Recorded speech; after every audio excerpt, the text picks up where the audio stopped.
espero gustar y espero aprender, que es de lo que se trata en este tipo de eventos. ¿Por qué digo esto? Digo esto porque las compras no son una disciplina consolidada, como sí pueden ser las finanzas, las operaciones o los recursos humanos. Es decir, no hay un libro de compras dogmático que se estudie en las universidades. Y ese cuerpo de disciplina, desgraciadamente para nosotros, sí lo tienen otras funciones. Todo el mundo sabe lo que hace un director financiero en una compañía, todo el mundo sabe lo que hace un director de operaciones y no os cuento un director de personal o de recursos humanos.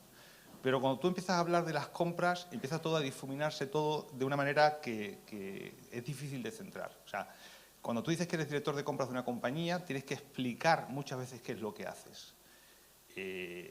Tampoco la terminología nos ayuda. Procurement, sourcing, aprovisionamiento. Es decir, hay cierta vaguedad en torno a la función que no tiene ese cuerpo doctrinal, pues que sí tienen otras funciones, pues que o son más antiguas o son más valoradas, ¿vale? Para los que no me conozcáis, yo llevo pues algo más de 20 años en este mundo, trabajando en compras de una u otra forma. En tiempos recientes, más centrados en la gestión de gastos y la gestión de costes, pero también con responsabilidad sobre la función de compras. Y he tenido una suerte y es el poder desarrollar esta función en sectores distintos. Y eso te da una riqueza de miras y una visión bastante amplia de la función. He trabajado en el sector auxiliar de automóvil, luego pasé a una empresa de ingeniería, Bengoa, que me imagino que conoceréis, Río Tinto Minera, Industria Pesada, Minera, Unión Fenosa y ahora un banco. O sea, es una variedad tremenda de sectores, pero que al final te hacen aprender cosas y te hacen llegar a conclusiones. Y una de las conclusiones que saco es que la función de compras, en cuanto a sus claves de gestión, es básicamente la misma en todos los sectores. Eso no significa que en ciertos sectores haya que entender bien las particularidades de cada uno. Es decir, no es lo mismo una eléctrica que un banco. Preocupan cosas distintas en una eléctrica y en un banco. Pero a los efectos de la gestión de compras hay, a pesar de que decía que aquí no hay dogmas ni hay gurús en este mundo de las compras, porque no los hay, sí hay claves básicas de gestión, no producto de iluminación, sino producto simplemente de experiencia. Y yo lo que pretendo aquí es básicamente reflexionar con vosotros sobre estos 20 años de experiencia, que también me han llevado a otra conclusión, y es que la función de compras, tal como está definida, es posible que haya llegado a un límite. Yo sé que lo que estoy diciendo a estas horas de la tarde, después de comer, puede sonar muy duro. Creo que alguno de mis compañeros lo ha compartido también en presentaciones anteriores, pero hemos llegado a un límite, y la prueba es que en este tipo de eventos o de convenciones, hace 3 semanas estuve en Barcelona en uno parecido, directores de compra europeos, y en inglés en vez de en castellano, pero básicamente lo mismo, acabas escuchando las mismas cosas. O sea, los compradores no tenemos más cosas que decir que lo que venimos escuchando todos. Estoy convencido de que la mayoría de los que estáis aquí lo compartís en los eventos en los que participamos. No tenemos cosas nuevas que decir, no hay ningún tipo de evolución previsible de las compras. Bueno, yo sobre esto he reflexionado mucho y me gustaría compartirlo con vosotros y que me ayudaseis a entenderlo. Perdonad porque la secuencia de la presentación es un poquito... Iré hacia adelante y hacia detrás. Vamos a ver, si nosotros intentamos... Digamos que este slide casi me da vergüenza porque lo habréis visto 1.000.000 de veces escrito de alguna otra forma. Pero si nosotros tratamos de representar el grado de desarrollo de la función de compras, pues nos hemos encontrado pues, un escenario en que todos habremos estado en algún momento de nuestras vidas. Yo, desde luego, cuando empecé hace 20 años, el panorama en España de la función de compra era muy distinto al que tenemos hoy, a pesar de ese límite al que yo creo que hemos llegado. De mentalidad administrativa a mentalidad estratégica, perímetros bajo control bajo, a colonizar, digamos, nuevas cosas que ni siquiera imaginábamos en esos momentos poder gestionar, como el marketing o los seguros. Foco en formalización, o sea, foco muy administrativo, cuando el foco deseable es un foco en gestión, en innovación de proveedores. Una función muy poco integrada con el resto de la organización, evolucionando hacia una alta integración con el resto de actores, de stakeholders de la compañía, sin relación alguna con la estrategia o muy alineada con la estrategia. Lo que os decía antes, que no es lo mismo trabajar en un banco que en una eléctrica, hay que entender cuál es la estrategia de la compañía para poderlo hacerlo bien en compras. Pero yo creo que hemos dedicado muy poco en esa evolución, donde también os decía antes que llegar a niveles de evolución de 3/4 del segmento es relativamente sencillo, pero dar el último paso es más complicado, y sobre todo ver qué hay detrás del último paso ya es el no va más, es el más difícil todavía. Hemos dedicado poco a lo que yo llamo la métrica de la función, y que ahora os contaré que yo creo que en un problema de métrica reside el problema que todos los que estamos en esta sala tenemos. problema de métrica y, como veremos ahora, un problema de lenguaje, ¿vale? ¿Qué significa esto de métricas de valor? Significa, para mí, dos cosas. Que nosotros seamos capaces de explicar a quien nos tiene que escuchar y a quien tiene que considerar que la función de compras es importante, que no es más que el director general escoltado por su director financiero, de qué forma estamos impactando el valor de la compañía en términos financieros, no en términos operativos de compras, y en qué forma estamos protegiendo la estrategia o la posición competitiva de la compañía. Tenemos que ser capaces de responder a esas dos simples preguntas, que es la que yo haría si fuese un director general o si fuese un consejero delegado. He mencionado ahí la palabra ahorros en las métricas de actividad. Yo creo que los ahorros es una palabra que, si bien hemos estado muchísimos años dependiendo de ella, y es, si queréis, nuestro producto estrella, o lo ha sido muchos años, y al menos lo ha sido para mí, yo creo que dentro de la palabra ahorro está el propio cáncer de las compras. Porque el concepto de ahorro, como ahora veremos, es un concepto difícil de medir. Difícil de medir. ¿Es importante? Sí, pero hemos hecho descansar toda nuestra estrategia en algo que, como veremos a continuación, es más una opinión que una realidad.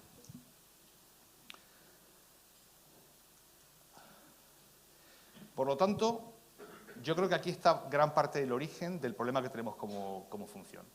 O sea, tenemos un problema de métrica y tenemos un problema de lenguaje. ¿Qué significa un problema de métrica? El problema de métrica significa que las personas que nos tienen que entender, como antes decía el director general, el director financiero, tienen en su cabeza otro tipo de medidas.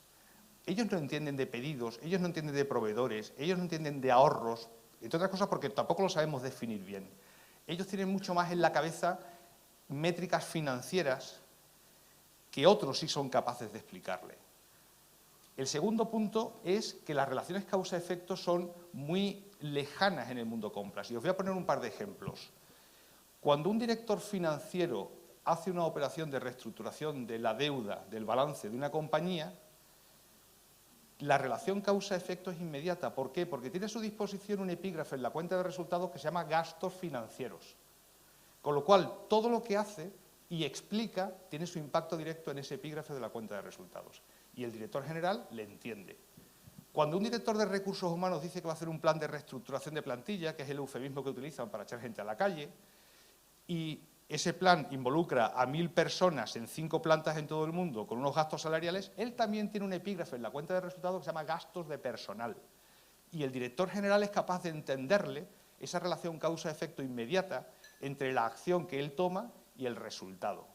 Ahora vamos a compras. ¿Dónde están las compras en los estados financieros de la compañía? Las compras no existen. Ya sé que sí existen, pero están diluidas en muchísimas partes, tanto del balance como de la cuenta de resultados. Y eso es un problema. Es decir, nosotros tenemos o partimos con un hándicap para que nuestra alta dirección, para que nuestros comités de dirección no se entiendan. Y vamos con mensajes muy simplistas. Los planes de ahorro, si no se ponen en contexto contable, no significan absolutamente nada.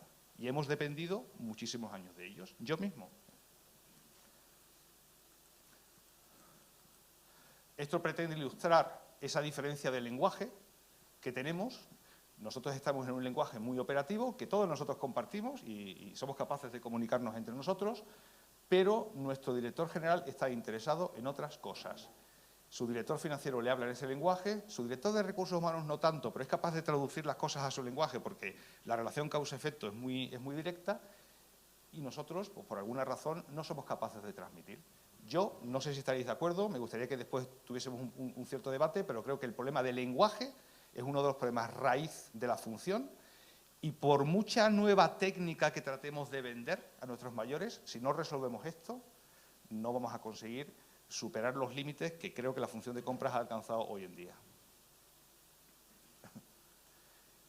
Esto trata de ilustrar la relación causa-efecto confusa que hay entre las compras y sus impactos. Aquí me limito a reflejarlas en la cuenta de resultados. ¿Dónde tenemos compras? Tenemos compras en la parte alta de la cuenta de resultados, muy asociado a compras directas, a coste de las ventas, pero también tenemos compras en los gastos operativos, que están por debajo del margen bruto, y también tenemos un impacto de las compras del CAPEX por la vía de las amortizaciones. Es decir, está en demasiados sitios, hay que dar demasiadas explicaciones. No es tan obvio ni tan inmediato como la defensa que hace de su gestión un director financiero o un director de recursos humanos o un director de operaciones. Hay que dar muchas explicaciones. O sea, no es suficiente con decir voy a conseguir ahorros por valor de 100, porque muchos directores generales, con una mentalidad simplista, lo que van buscando es esos 100 en algún sitio, porque esos 100 de su director financiero se son capaces de verlos en un sitio, y esos 100 de su director de recursos humanos también. Pero esos 100 del director de compras discurren por una serie de canales contables distintos que hacen difícil medirlo y evidenciarlo. Dejadme que hablar un poco también de los ahorros. Antes he dicho que el ahorro es un pilar básico de la función en la que hemos descansado durante muchísimo tiempo, pero ahí estaba, digamos, inscrito el cáncer que hace que tengamos pues, esa dificultad de transmitir. Cuando tú sacas a una persona de una compañía, insisto, hay un epígrafe de la cuenta de resultados que lo recoge claramente. Cuando tú renegocias una póliza de crédito con un banco, hay otro que... ¿Pero qué es un ahorro?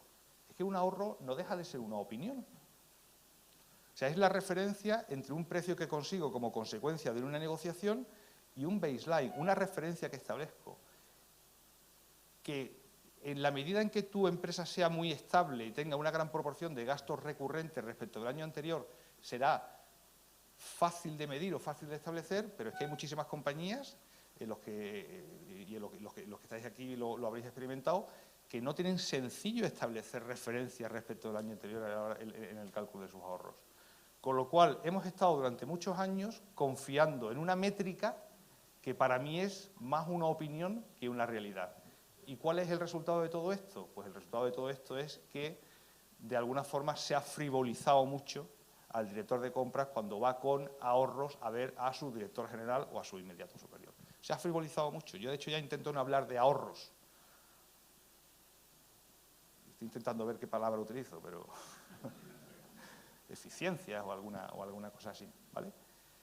Entonces, hombre, hay formas de mitigar esto y es tener, digamos, modelos de cálculo de ahorro. Por ejemplo, ¿cómo hacemos en el banco esto? Pues lo que tenemos es básicamente un modelo de cálculo de ahorros, que es un documentito pues, de 6 o 7 páginas, que es auditado por la auditoría interna del banco. Es decir, cuando el departamento de compras del banco declara unos ahorros, al menos hay una posibilidad de auditarlos y ver que son reales, pero que son reales respecto de ese modelo que hemos creado, que ese modelo también es una opinión, con lo cual un ahorro es una opinión.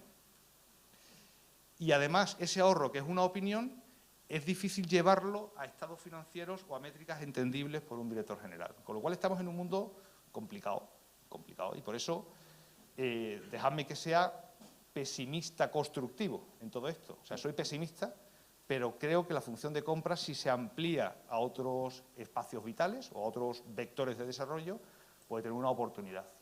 Si no, me temo que vamos a estar en los próximos años en convenciones como esta, con otras personas, hablando básicamente de lo mismo.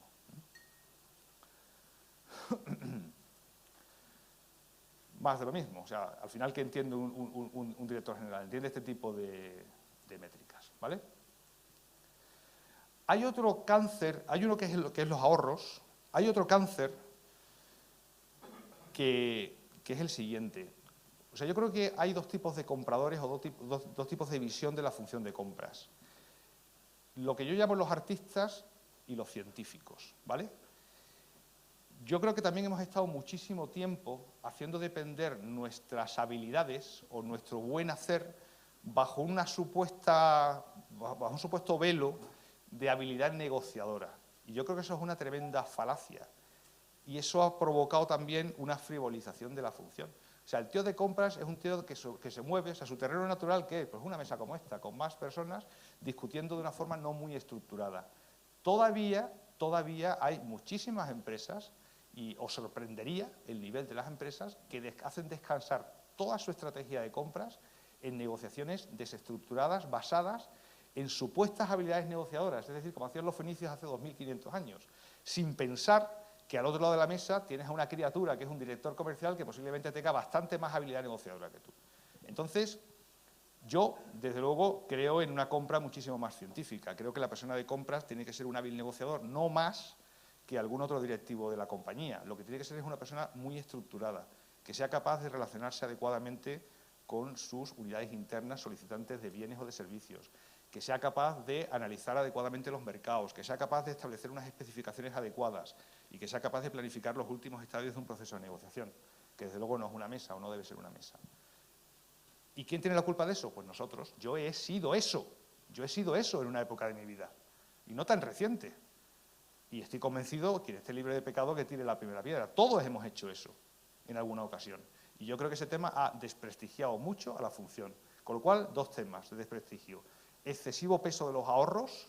Es que no me entienden, ¿cómo te van a entender? Ya hemos visto que las finanzas no recogen ese ahorro de una forma nítida y clara.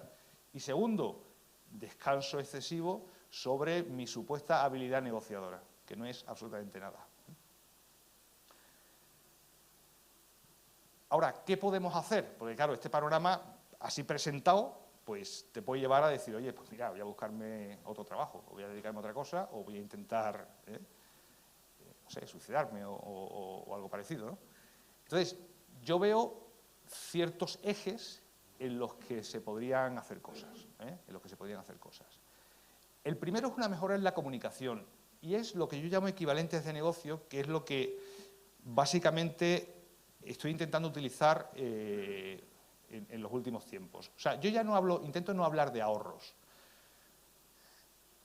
¿Qué entiende mejor un director general o un director financiero? ¿Que he conseguido un 1% en compras en forma de ahorros o que he aumentado la cuota de mercado en un 2%? ¿O que he incrementado el ROE de la compañía en un 10%? Posiblemente entienda mejor lo segundo que lo primero, pero es que aritméticamente son equivalentes. O sea, dependiendo del sector y dependiendo del porcentaje que representen las compras sobre el volumen de ventas de una determinada compañía, siempre eres capaz de llevar ahorros en cuenta de resultados, ojo, a equivalentes de negocio entendibles. ¿Es tan difícil hacer esto? Porque nos van a entender mucho mejor. Un ahorro de 100 no significa nada para un director general, porque no lo puede capturar, no lo puede ver, no lo puede vender a su vez. Pero si nosotros logramos convertir estos ahorros de compra en equivalentes de negocio, en equivalentes familiares para estos personajes, desde luego vamos a tener muchísima más llegada. Porque imaginaos qué significaría un 2% de aumento en la cuota de mercado de un sector competitivo. O sea, para tú conseguir un punto de cuota de mercado en un sector competitivo tienes que gastar muchísimo dinero en marketing, hacer muchísimo esfuerzo comercial. Si las compras te están dando ese equivalente, desde luego nuestro director general lo va a entender mucho más. Yo estoy utilizando esto y os lo aconsejo, porque es que de otra forma no nos entienden, y ya lo he evidenciado.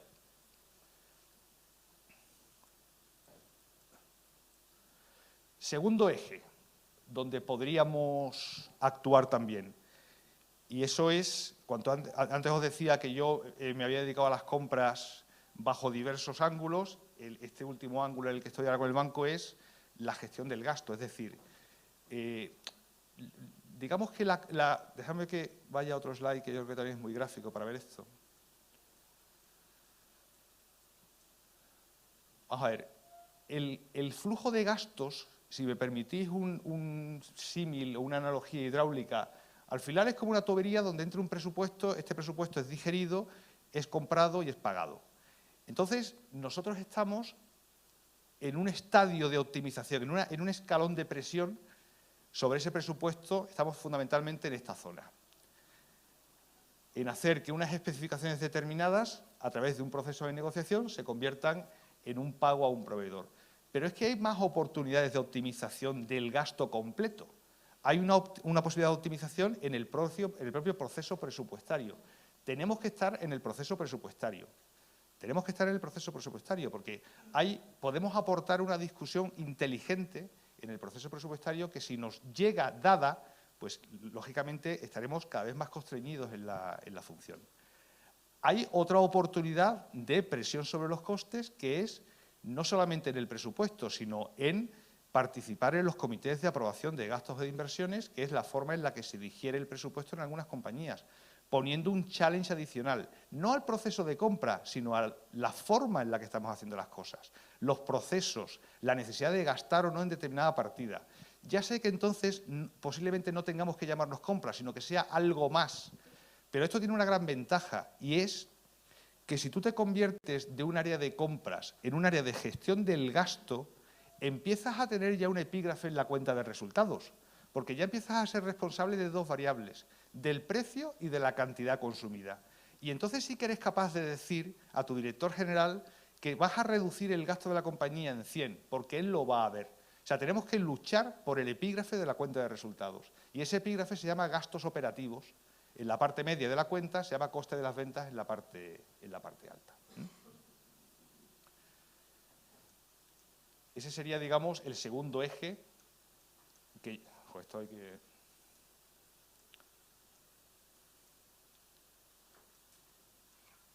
¿Dónde hay que apuntar aquí para que pase? ¿Dónde hay que apuntar? Ah, vale, que yo estaba apuntando al...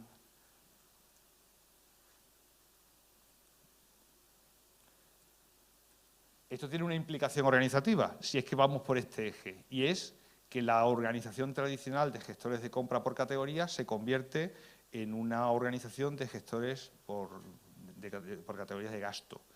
Y significa que posiblemente las personas no puedan ser las mismas.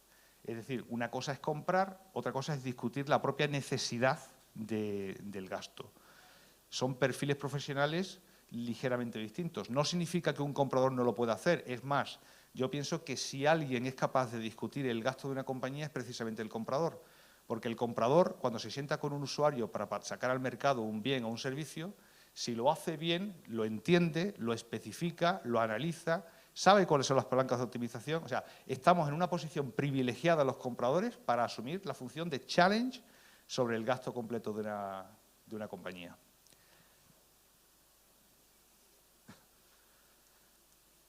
Tercer punto de evolución, que más que un tercer punto de evolución es una condición necesaria para poder hacer todos estos temas que yo propongo. El concepto de los equivalentes de negocio, el ser capaces de explicar, de convertir en términos financieros y entendibles a los directores generales nuestros logros, ¿qué implica? Implica formación financiera. Implica formación financiera.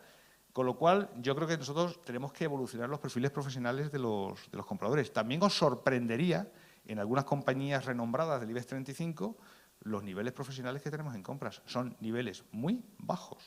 Son niveles muy bajos. Quizás esto sea una carta a los Reyes Magos, pero yo creo que qué menos que pedir a un comprador visión estratégica, que es simplemente entender a qué se dedica mi compañía, en qué mercado opera y cuáles son las claves básicas del mercado. ¿Os parece mucho? Creo que es algo básico. Orientados a los mercados internos y externos. Un comprador es un comercial. Es un comercial que tiene un mercado interno de usuarios y un mercado externo de necesidades de proveedores. Ambos que tiene que gestionar. Y el interno, bastante más complicado que el externo. Es un comercial entre dos mercados. ¿Somos conscientes realmente de que el comprador, o nuestros mayores son conscientes de que el comprador es un comercial? No veo muchos perfiles comerciales y relacionales en la función de compras. Capacidad analítica y formación financiera, precisamente para ser capaces de comunicarse con las personas que al final son las que tienen que ver importantes la función. ¿Tenemos formación financiera en compras? Ya os digo yo que no. Os digo yo que no. No tenemos la formación financiera suficiente ni nos hemos preocupado de tenerla para poder comunicarnos con nuestros mayores. Más generalistas que especialistas, bueno, esto es una opinión, buenos conocedores de la organización y el entorno, bueno, etcétera, etcétera, etcétera. O sea, tenemos que evolucionar los perfiles profesionales si queremos explotar esos ejes de desarrollo que yo creo que están ahí a nuestra disposición y que tenemos que saber explotar.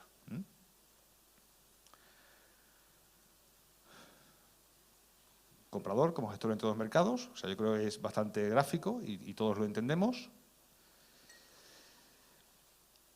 Otro punto que nos lastra tremendamente. La función de compras no es un magma indiferenciado de actividades. La función de compras, como casi todas las funciones de una empresa, tienen capas y tienen niveles. Hay niveles estratégicos, hay niveles más tácticos y hay niveles más transaccionales.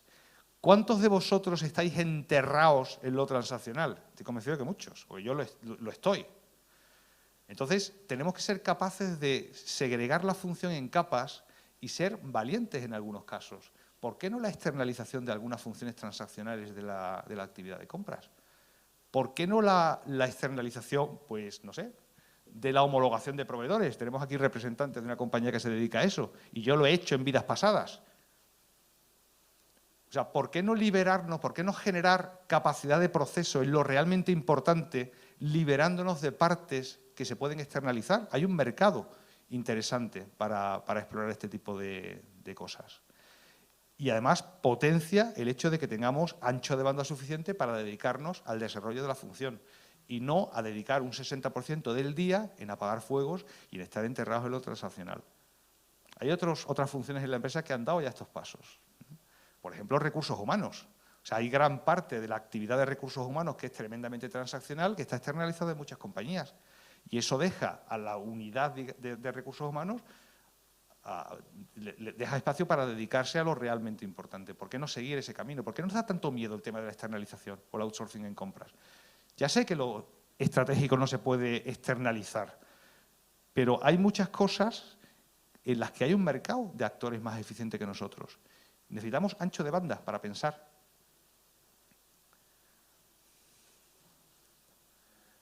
Este eje me parece a mí importantísimo y está muy poco explorado. Y tiene que ver con el mundo de los riesgos. Yo creo que en compras empezaremos a escuchar hablar de riesgos cada vez más. Y tiene que ver con lo que os decía al principio de que compras no solamente tiene impactos financieros, tiene otros impactos más intangibles. Y uno de ellos es el actuar como un sensor avanzado de riesgos que protege a la organización. Es decir, ¿hacemos análisis o deberíamos hacer análisis de cuál es nuestro parque de proveedores y en qué parte de ese parque de proveedores o de ese parque de bienes o servicios que compramos estamos excesivamente concentrados en pocos proveedores? ¿Os parece un tema importante? Yo creo que es un tema básico, porque está protegiendo a la compañía de un riesgo de dependencia. Planes de contingencia con proveedores críticos, que te evite riesgo en caso de eventos. Homologación inteligente. Yo sigo viendo todavía los cuestionarios de homologación tradicionales de los años 80, que son tacos así, que no somos capaces de digerir para decir si un proveedor tiene que estar homologado o no. La homologación tiene que estar mucho más basada, más que en información genérica, en las capacidades concretas de un proveedor y en la experiencia que es capaz de demostrar en determinados temas. La homologación tiene que estar mucho más centrada, porque consume muchísimos recursos y no es lo suficientemente efectiva. Alertas de mercado, es decir, si hay un sector de turbinas de gas que se está concentrando y yo soy una eléctrica, no puedo estar ajeno a eso, pero necesito tener una cierta visión de mercado que alerte de ese tipo de situaciones para proteger a la organización. O sea, cualquier estrategia corporativa en los sectores claves de la compañía, fusiones, adquisiciones, cualquier efecto de concentración, compras, tiene que ser el sensor que te dé la alerta temprana de esa situación para establecer planes de mitigación. Por no hablar de los riesgos reputacionales, la responsabilidad social corporativa, etcétera, etcétera, etcétera.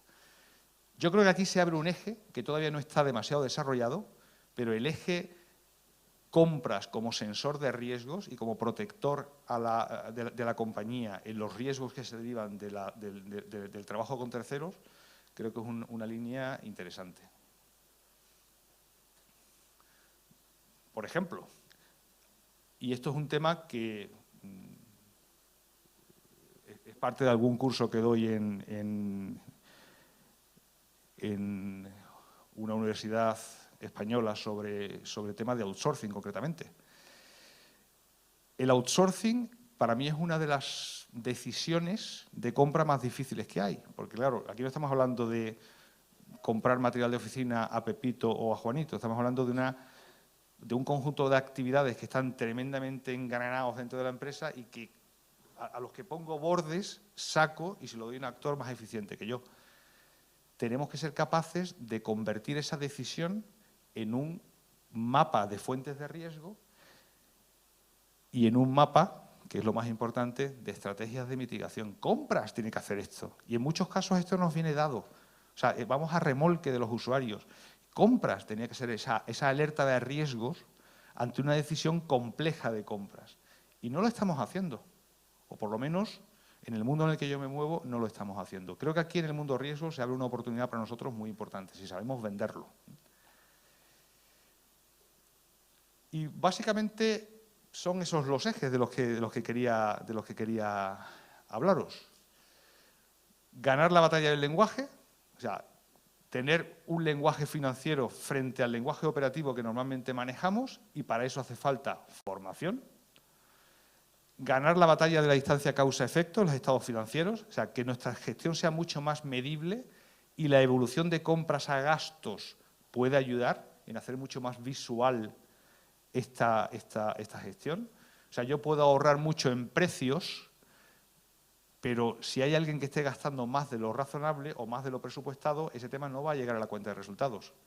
Y tú no tienes margen de maniobra sobre ello, porque el budget ownership es de la unidad usuaria. O sea, esa cultura está tremendamente arraigada en las organizaciones. El presupuesto está en las áreas usuarias, no está en compras. Compras, entra, deposita un precio y sale. Pero luego ocurren cosas que hacen que ese ahorro en precio pueda no reflejarse en la cuenta de resultados. Si tienes el control del epígrafe completo, del gasto operativo de la compañía, eres capaz de hacerlo. Con lo cual esa evolución nos permitiría ganar o limar esa distancia causa-efecto entre lo que hacemos y cómo nuestros mayores nos ven. La batalla de la formación, sobre todo en disciplinas claves como la formación financiera, es el lenguaje, es que tenemos que saber hablar. Convertirnos en una alerta temprana de riesgos, con esos ejemplos que os he tratado de ilustrar antes, y luego convertirnos en un vehículo de la innovación de progreso hacia nuestras compañías. Pero no me voy a centrar en esto porque creo que hay conferencias bastante interesantes. Creo que A.T. Kearney va a hablar de estos temas y, desde luego, saben muchísimo más que yo del tema de innovación de proveedores. Entonces, lo que sí me gustaría es escucharos. O sea, primero, ¿pensáis que efectivamente la función de compras, tal como está definida, ha llegado a un límite? ¿Sois tan pesimistas como yo? Y segundo, ¿le veis sentido a estos ejes de desarrollo? ¿Hay otros? Y ya es vuestro turno.